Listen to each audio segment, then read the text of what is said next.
Hello everyone, welcome है आपका social mentor channel पे।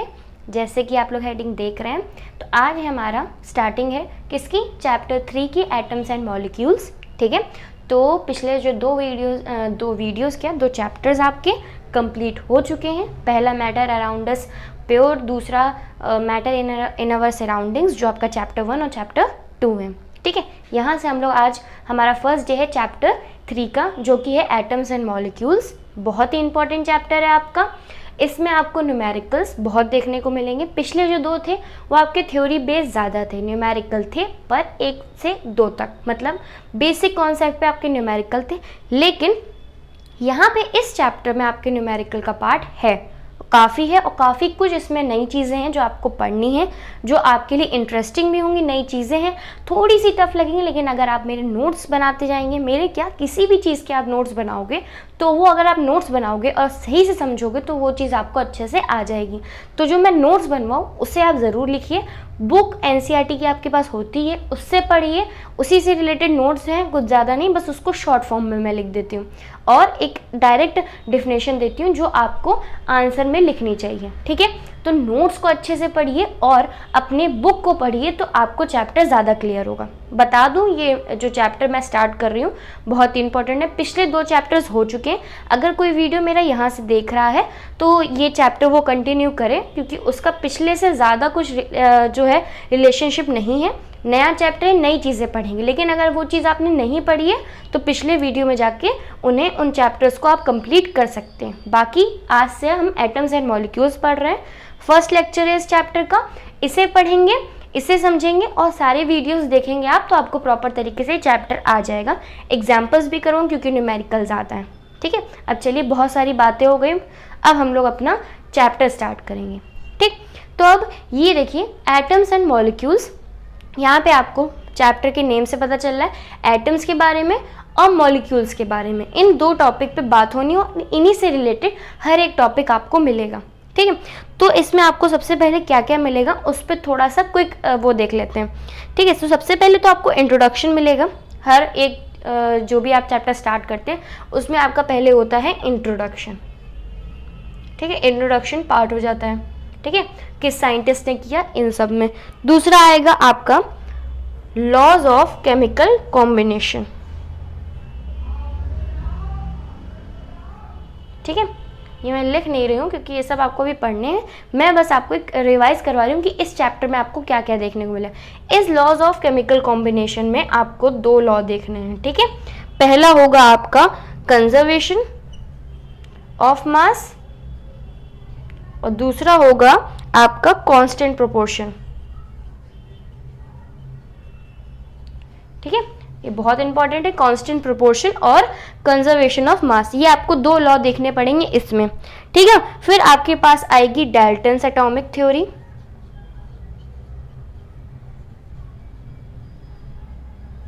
ठीक, फिर आपके पास डाल्टन्स एटॉमिक थ्योरी आएगी।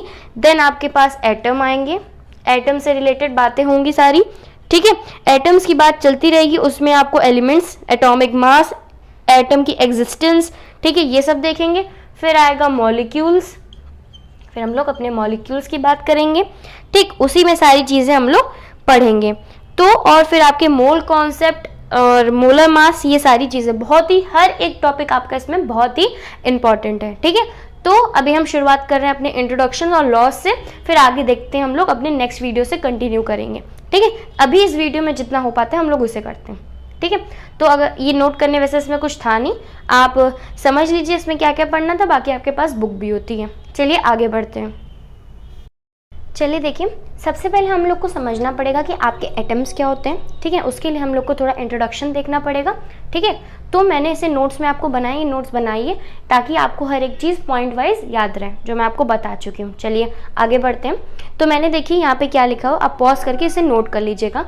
अराउंड 500 BC इंडियन फिलोसोफर महर्षि कन्नड़, ध्यान से समझिएगा, मतलब 500 BC में इंडियन फिलोसोफर, एक इंडियन फिलोसोफर थे, कौन थे, महर्षि कन्नड़, पॉस्टुलेटेड द थ्योरी, एक पॉस्टुलेट करी, मतलब उन्होंने एक, अपने साइंटिस्ट थे तो इन्वेंट करते रहते थे, खोज करते रहते थे, तो उन्होंने एक थ्योरी देखी थी जो कि अभी आप लोग फर्स्ट चैप्टर पढ़ चुके हैं, मैटर वाला। तो मैटर के बारे में आप लोग को बहुत अच्छी तरीके से पता है कि मैटर क्या होता है, ठीक है। तो if we go on dividing matter, मतलब अगर हम जाएं मैटर, जिसको हिंदी में आप बोल सकते हैं पदार्थ, ठीक है, हिंदी में उसे पदार्थ बोला जाता है, ठीक। तो मैटर को डिवाइड करने पे, मतलब उसे डिवाइड करते जाएं, तो we will obtain smallest particles. तो हमें अगर हम उसे डिवाइड करेंगे तो हमें स्मॉलेस्ट पार्टिकल्स, जो छोटे छोटे पार्टिकल्स होते हैं, वो ऑब्टेन होंगे। तो इस पूरे से उसका मतलब ये है कि 500 BC में एक इंडियन फिलोसोफर थे, ठीक है। इंडियन फिलोसोफर थे, कौन थे?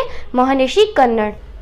तो महर्षि कन्नड़ ने क्या किया, उन्होंने मैटर को डिवाइड किया। मैटर क्या? पदार्थ, ठीक। उसको डिवाइड किया स्मॉल पार्टिकल्स में, ठीक। मैटर आपका डिवाइड होता गया और स्मॉल पार्टिकल्स में, ठीक है। तो इतना आपको समझ में आया? चलिए इतना नोट करिए, फिर आगे हम लोग और थोड़ा बढ़ते हैं। मैं थोड़ा थोड़ा करके आपके नोट्स में शॉर्ट्स करके बनाते जाइए, ताकि आपको जो टॉपिक्स हैं वो धीमे धीमे समझ में आए। इसीलिए मैं धीमे बता रही हूँ, क्योंकि ये चैप्टर मुझे लग रहा है कि ये बहुत इंपॉर्टेंट लग क्या रहा है मैं अपने तरीके से आपको बता रही हूँ, ठीक है। तो इसे नोट करिए, आगे बढ़ते हैं। चलिए आगे बढ़ते हैं। तो हम लोगों ने पता चल गया कि मैटर को डिवाइड किया गया और उसके स्मॉलेस्ट पार्टिकल्स में किया गया। फिर उसके बाद क्या बोला गया? Beyond which further division can not be possible which is known as paramanu. अब इन नोट्स को आप पॉइंट वाइज नोट करते जाइएगा। वो फर्स्ट पॉइंट कर लीजिएगा, उसके बाद सेकंड, फिर थर्ड करके पॉइंट्स बनाते जाइएगा। तो उसके बाद क्या कहा गया? फिर जब आगे डिवीजन होता गया, विच further division can not be possible, उसके आगे डिवीजन आपका जो है वो पॉसिबल नहीं हुआ, उसके आगे हम लोग डिवाइड नहीं कर पाए, तब उस चीज को क्या बोला गया? विच इज नोन एज परमाणु। मतलब जब डिवाइड होता हो गया और फिर वो परमाणु, उसको परमाणु नाम दे दिया गया। क्यों? उसके बाद वो उसका डिवीजन नहीं हुआ, तो उसको क्या नाम दिया गया? परमाणु। Which further division can not be possible which is known as paramanu. मतलब महर्षि कन्नड़ ने मैटर को डिवाइड किया, उनकी पोस्टुलेट थ्योरी के हिसाब से वो डिवाइड होता गया, हो गया विच बियॉन्ड फर्दर डिवीजन, कुछ डिविजन्स के बाद उसकी जो डिवीजन होना बंद हो गया, कैन नॉट बी पॉसिबल, उसके बाद वो डिवाइड नहीं हो पाया, ठीक है, स्मॉलेस्ट पार्टिकल्स में नहीं जा पाया, तब उस चीज को उन्होंने परमाणु के नाम से कह दिया, विच इज नोन एज परमाणु, ठीक। तो परमाणु हमें पता चल गया वो क्या होता है, ठीक है। अब इसकी आगे क्या, ठीक है।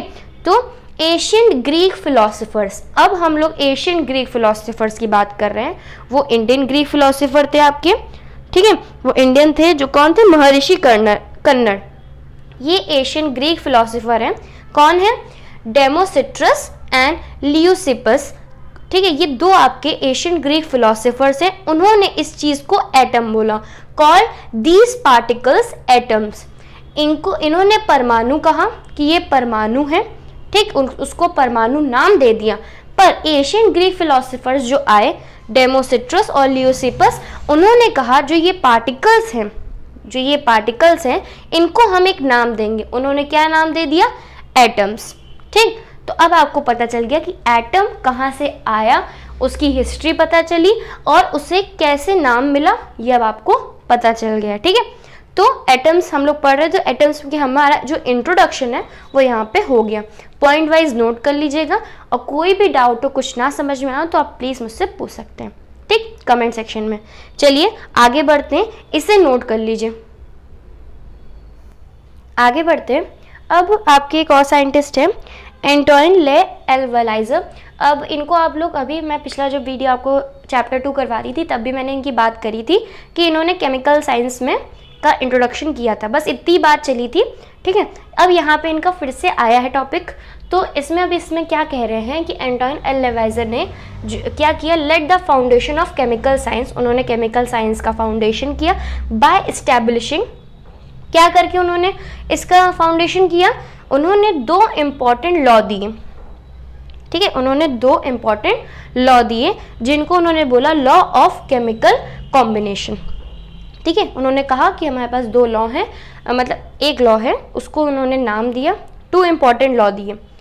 थे लॉ दो, उन दोनों को जोड़ के उन्होंने एक बात कही कि वो लॉ ऑफ केमिकल कॉम्बिनेशन है। कॉम्बिनेशन का मतलब होता है एक से ज़्यादा चीज़ के साथ कंबाइन करना।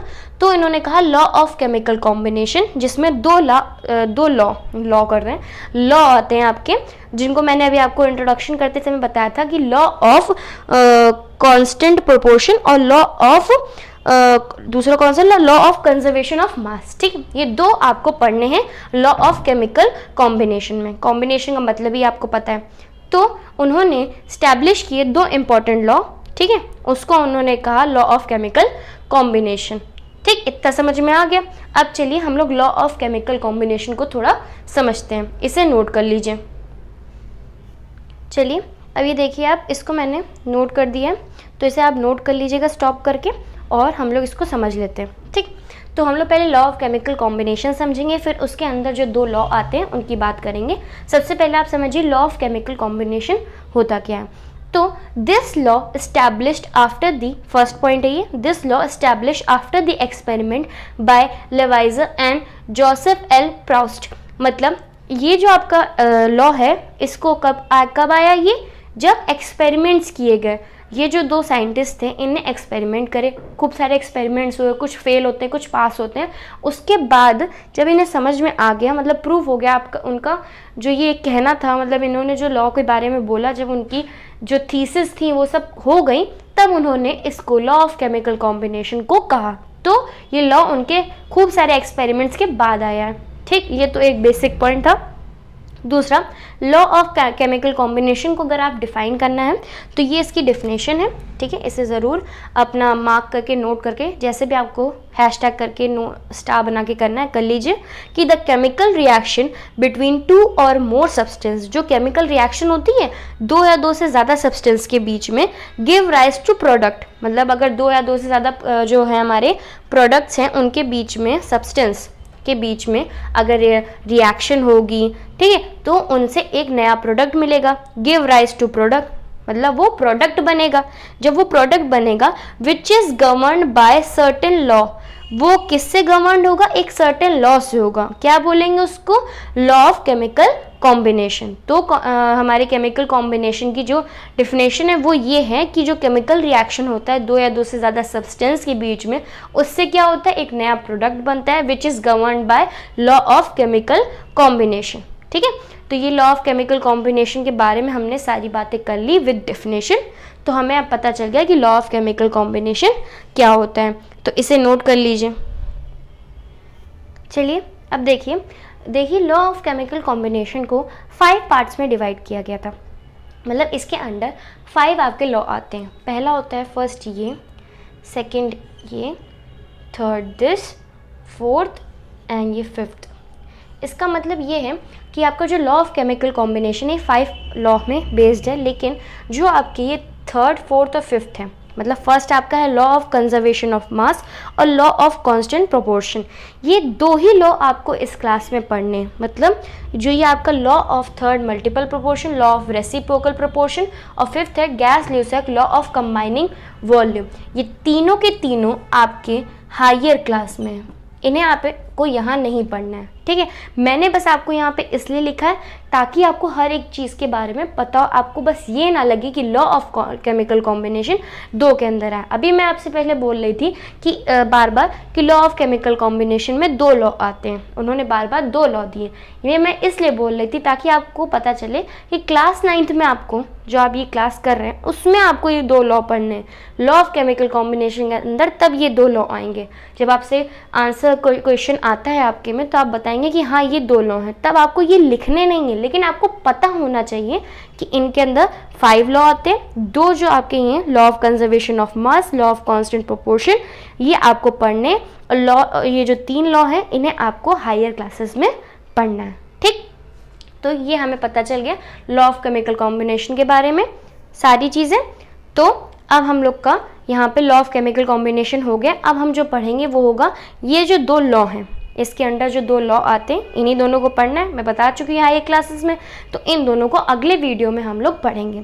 ठीक, अगले वीडियो में आपके ये जो 2 लॉ हैं वो कंप्लीट होंगे। देन आपकी आएगी डाल्टन्स एटॉमिक थ्योरी। इस तरीके से हमारे वीडियो कवर होंगे। चलिए, बहुत सारी बातें मैं आपको बता चुकी हूँ।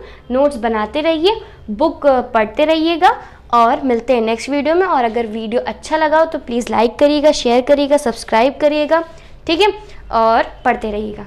Thank you for watching. मिलते हैं नेक्स्ट वीडियो में। Bye bye.